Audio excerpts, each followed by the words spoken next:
নমস্কার বন্ধুরা, আবার চলে এসেছি আমি প্রিয়া। তোমাদের সাথে গল্প করব, আড্ডা দেব আর একটা নতুন রেসিপি নিয়ে। তার আগে বলি, প্রিয়া অফিসিয়াল ব্লগে তোমাদের অনেক অনেক ওয়েলকাম এবং অনেক ভালোবাসা। থাম্বনেল দেখে তোমরা বুঝতে পেরেছো নিশ্চয়ই আজকে রেসিপিটা কি। আজকে কোনো পটল পনির রেসিপি না, আজকে নিয়ে এসেছি মাশরুমের রেসিপি। মাশরুম ব্যাঙের ছাতা কার কার পছন্দ তোমরা কিন্তু কমেন্ট করে জানিও অবশ্যই। তো চলো আজকে রেসিপিটা শুরু করি, সঙ্গে থাকো, পুরোটা দেখতে থাকো। আজকে শেয়ার করেছি তোমাদের সঙ্গে মাশরুম, যেটা আমার সব থেকে ফেভারিট একটা রান্না। এই রান্নাটা তোমাদের সঙ্গে শেয়ার না করে থাকতে পারলাম না, তাই নিয়ে আসলাম। তাই চলো, প্রথমে মাশরুমগুলো ভালো করে ধুয়ে নিলাম। মাটি লাগা ছিল মাশরুমগুলো, ভালো করে ধুয়ে পরিষ্কার করে নিলাম। নিয়ে পিস করে কেটে নিয়েছি। গরম করে তেল বসিয়ে দিয়েছি। একটা আলু কেটেছি ছোট করে কেটে নিয়েছি। একটা আলু, বড় আলু, বেশি দেবো না, মাশরুমটা বেশি আছে, খেতে ভালো লাগবে। মাংসের মতন করে রান্নাটা করব। আগে আলুগুলো ভেজে নিই। বেশি আলু দিলে আলু ভাবটা বেশি থাকে, খেতে ভালো লাগে না। ছোট আলু হলে দুটো দিতে হবে, আর বড় হলে একটা দিলেই যথেষ্ট। আলুগুলো সব ভেজে নিলাম, ভেজে তুলে নিয়েছি। ওই যে কড়াইতেই সামান্য তেল ছিল, ওর মধ্যে আরেকটু তেল দিয়ে দিলাম। তেলটা গরম হতেই এবার ফোড়ন দেবো গোটা গরম মশলার মধ্যে দারচিনি, এলাচ আর লবঙ্গ। এটা দিয়ে তার মধ্যে আমি দিচ্ছি পেঁয়াজ, কাঁচা লঙ্কা, আদা। আমি এগুলো গ্রেট করে নিয়েছি, পেঁয়াজ কুচিয়ে নিয়েছি। তোমরা চাইলে বেটে নিতে পারো বা পেঁয়াজটা ঘষে নিতে পারো। আমি ছোট পেঁয়াজ ছিল বলে আমি দুটো দিয়েছি, আর আদা অল্প পরিমাণে দিয়েছি, কাঁচা লঙ্কা দুটো দিয়েছি। এবার এটা কুক হতে দেব ঢাকা দিয়ে, তাহলে পেঁয়াজটা ভাজা ভাজা হয়ে যাবে। আর এদিকে একটা মশলা আমি রেডি করব। তো চলো দেখো এই মশলাটা কি রেডি করছি। একটা পাত্র নিয়ে নিয়েছি, এর মধ্যে আমি নিচ্ছি জিরে গুঁড়ো নিয়েছি আমি 1.5 চামচ মতন। তার সাথে নিয়েছি লঙ্কার গুঁড়োটা আমি হাফের একটু কম নিয়েছি।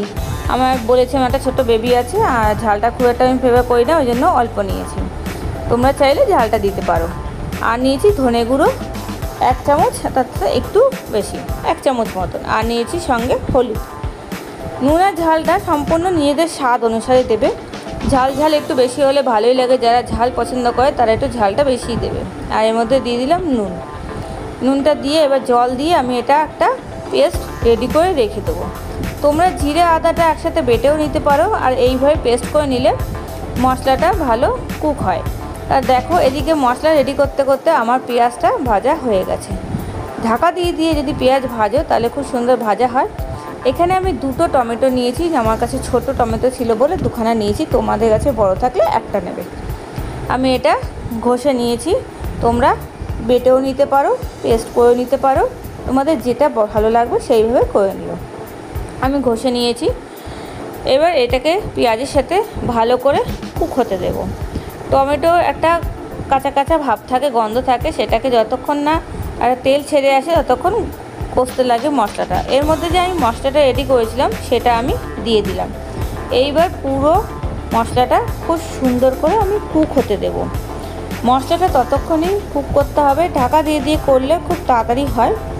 ততক্ষণ কুক করতে হবে যে মশলার থেকে একটা তেল বেরিয়ে আসবে, কেননা টমেটোর একটা কাঁচা ভাব আর আদার একটা কাঁচা গন্ধ, সেই গন্ধটা না গেলে রান্নার স্বাদটা আসে না।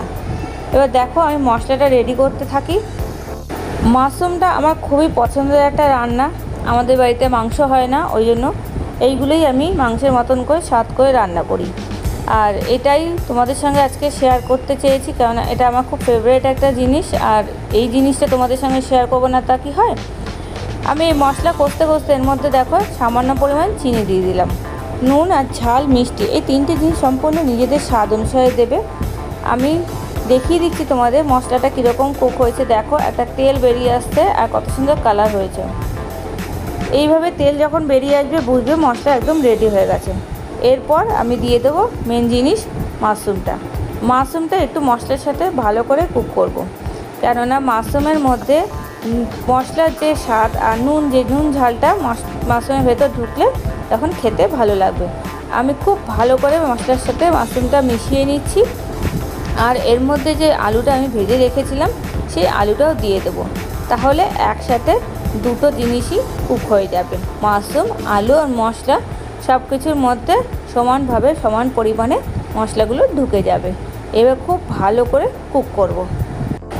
আলু আর মাশরুমের মধ্যে খুব সুন্দর করে মশলাগুলো ঢুকে গেছে। তাহলে নুনটা আর ঝালটা ঢুকলে, চিনিটা ঢুকলে স্বাদটা খুব ভালো হয় মাশরুমে। না হলে নুন না থাকলে ভালো লাগে না খেতে। খুব ভালো করে কুক করতে হয় মশলার সাথে। আমি এর মধ্যে জল অ্যাড করিনি, মাশরুমটা ধুয়ে আমি রেখেছিলাম, তো ওর মধ্যেই যা জল ছিল সেই জলটা দিয়ে আমার পুরো রান্নাটা হয়ে গেছে। এর মধ্যে আর জল রেডি করবো না, কেননা এটা আমি গ্রেভি টাইপের করব, মাখা মাখা টাইপের। ভাতের সাথে, রুটির সাথে দুর্দান্ত খেতে লাগবে। এবার তোমরা এইভাবে রান্না করে দেখবে, আশা করি তোমাদের খুব ভালো লাগবে। আমাকে অবশ্যই কমেন্ট করে জানাবে। আমি মশলা দেখো একদম এখনও জল রয়েছে, জলটা যতক্ষণ না শুকায় আমি ততক্ষণ এটাকে কষতে থাকবো। আর মাঝে মধ্যে ঢাকা দিয়ে দিয়ে রান্না করব। আর দেখে নেব মাশরুম আর আলুটা আমার প্রথমে সিদ্ধ ছিল, মাশরুমটা সিদ্ধ হয়েছে কিনা। আমার এই জলের মধ্যে রান্নাটা কমপ্লিট হয়ে যাবে। তোমরা এর মধ্যে জল বেশি দেবে না, কারণ এই রান্নাটা মাখা মাখা টাইপের করলে খুব ভালো লাগবে। আমি ঢাকা দিয়ে দিয়ে রান্নাটা করছি, খুব তাড়াতাড়ি রান্না হয় ঢাকা দিয়ে দিয়ে করলে। দেখো অনেকটাই আমার হয়ে গেছে, একদম মাখা মাখা টাইপের হয়ে গেছে। লাস্ট আমি দিচ্ছি শাহি গরম মশলা। গরম মশলা যদি তোমরা চাও বেটে দিতে পারো। আমি শাহি যে প্যাকেটটা আছে গরম মশলা, আমি সেটাই দিচ্ছি। আর অল্প পরিমাণ চিনি অ্যাড করেছি।